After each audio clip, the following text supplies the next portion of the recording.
지금 이 시각 여러분들이 주목하는 뉴스 만나보겠습니다.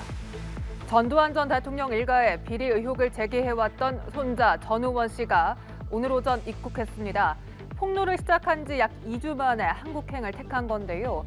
전 씨는 앞서 광주를 찾아 5.18 유족에게 사과하겠다는 뜻을 밝혔는데 전 씨가 입국과 동시에 체포되면서 광주 방문은 일단 미뤄졌습니다. 경찰은 전 씨와 지인들의 마약 투약 의혹에 대해서 내일까지 집중 조사를 이어가겠다는 방침입니다. 보도에 이화영 기자입니다. 전두환 전 대통령의 손자 전우원 씨가 검은 정장을 입고 공항의 모습을 드러냈습니다. 전 씨 일가의 비자금 의혹 등 폭로를 시작한 지 약 2주 만에 전격 한국행을 택했습니다. 전 씨는 경찰 손에 이끌려 나왔는데 먼저 5.18 광주 민주화운동 피해자들을 찾아 사과하고 싶다는 뜻을 밝혔습니다. 최대한 열심히 협조해서 수사받고 나와서 빨리 5.18 단체 유가족분들, 피해자분들께 사과드리고 싶어요. 한국행 비행기를 타기 전에도 5.18 기념재단에 사죄하고 싶다며 방문 등을 위한 도움을 요청했습니다. 다만 전 씨가 마약 등 혐의로 입국과 동시에 체포되면서 광주 방문은 일단 미뤄졌습니다. 앞서 전 씨는 지난 17일 유튜브 라이브 방송 중 마약 추적 물질을 투약하는 모습을 실시간으로 공개해 경찰의 수사 대상에 올랐습니다. 마약 투약 혐의에 대해서는 전 씨도 사실상 인정했습니다. 방송에서 제 죄를 피할 수 없도록 전부 다 보여드렸습니다. 서울경찰청 마약범죄수사대는 전 씨를 상대로 마약류 시약 검사를 진행하는 한편 지인들의 마약 투약 의혹에 대해서도 조사를 이어가겠다는 방침입니다. 앞서 전 씨가 폭로한 지인 가운데 국내에 살고 있는 2명에 대해선 이미 조사를 진행했습니다. 연합뉴스TV 이화영입니다. 테라 루나 사태의 핵심 인물 권도형 테라폼랩스 대표의 국내 송환에 상당한 시간이 걸릴 것으로 보입니다. 권 대표는 현재 몬테네그로 수도 포드고리차 외곽의 한 구치소에 수감돼 조사를 받고 있는데요. 몬테네그로 검찰은 현지 사법 처리가 먼저라며 당분간 송환 의사가 없음을 분명히 했습니다. 우리나라나 미국 어디로 가든 중형이 불가피한 만큼 앞으로도 권 대표는 모든 수단을 동원해 송환을 피하려 할 가능성이 큽니다. 정호윤 기자입니다. 권도형 테라폼랩스 대표는 몬테네그로 수도 포드고리차 외곽의 한 구치소에서 최장 30일 동안 수감된 채 조사를 받습니다. 현지 검찰은 이 기간 동안 권 대표를 기소하는 것이 목표로 현재 조사와 증거 수집 중이라고 밝혔습니다. 그러면서 한국과 미국 등으로의 송환은 관심 사항이 아니라고 선을 그었습니다. 우리나라와 미국 등에서 신병 인도를 요청했지만 현지에서 벌어진 형사 사건부터 단죄하겠다는 겁니다. 현지 검찰은 위조 여권을 사용한 권 대표에게 우선 공문서 위조 혐의를 적용한다는 방침입니다. 여권 위조는 몬테네그로에서 최대 5년의 징역형이 선고됩니다. 권 대표가 출입국 기록도 없이 불법 입국한 것으로 확인되면서 형이 가중될 수도 있습니다. 권 대표는 변호인을 통해 구금 연장 결정에 항소할 예정인데 이 또한 변수가 될 것으로 보입니다. 설령 현지 사법 절차가 마무리되고 송환 논의가 본격화된다 해도 넘어야 할 장애물이 만만치 않습니다. 우리나라나 미국, 어디를 간다 해도 중형이 불가피한 만큼 권 대표가 신병 인도를 거부하며 모든 수단을 동원해 최대한 송환을 피하려 할 가능성이 매우 크기 때문입니다. 연합뉴스TV 정호윤입니다. 게임을 하지 못하게 했다는 이유로 고모를 살해한 중학생이 경찰에 붙잡혔습니다. 고모는 부모가 없는 조카를 양육하고 있었고 조카는 발달장애가 있는 것으로 전해졌습니다. 이 중학생은 살인 혐의로 현행범 체포됐지만 만 하루도 지나지 않아 풀려났습니다. 형사 처벌되지 않는 촉법 소년이어서 석방된 겁니다. 경찰은 불구속 상태로 범행 경위 등을 조사할 계획입니다. 이 내용은 박상률 기자입니다.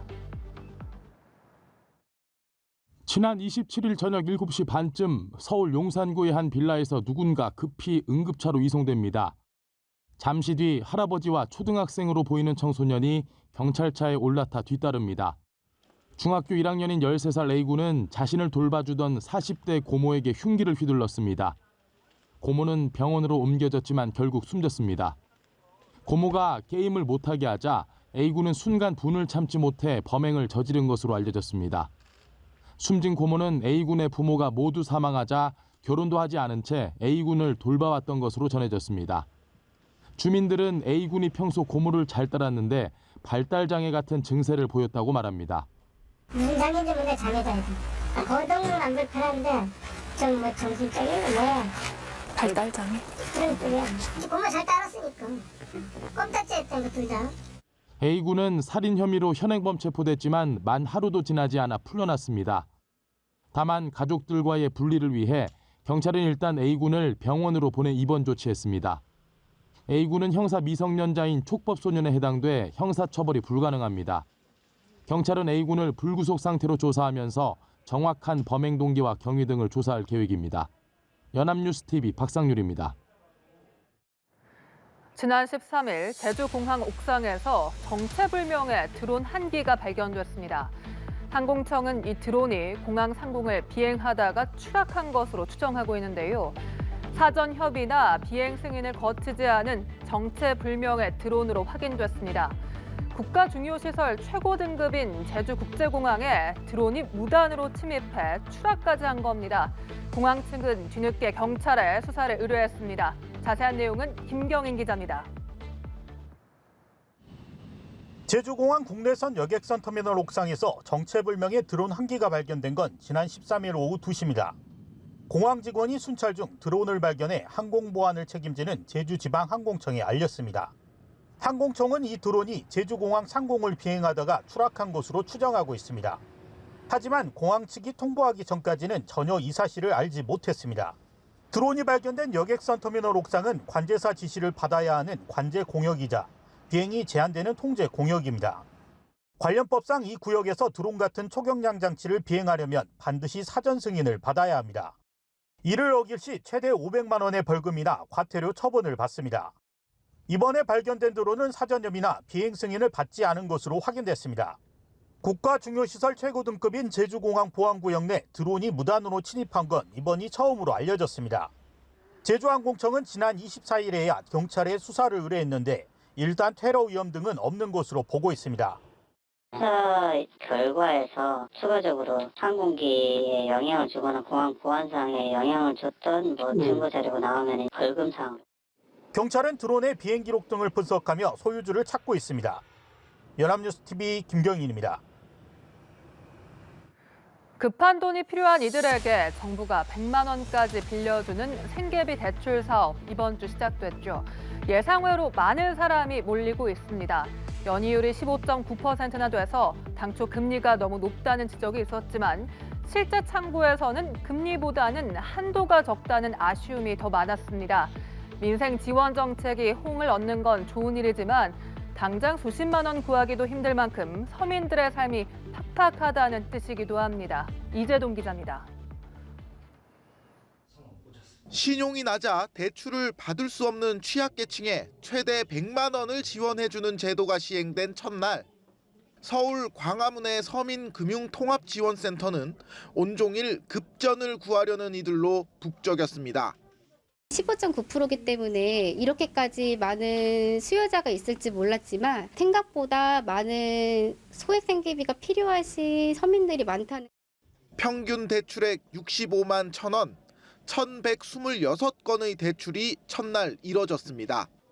당초 금리가 너무 높다는 지적이 있었지만 실제 창구에서는 금리보다는 한도가 적다는 아쉬움이 더 많았습니다.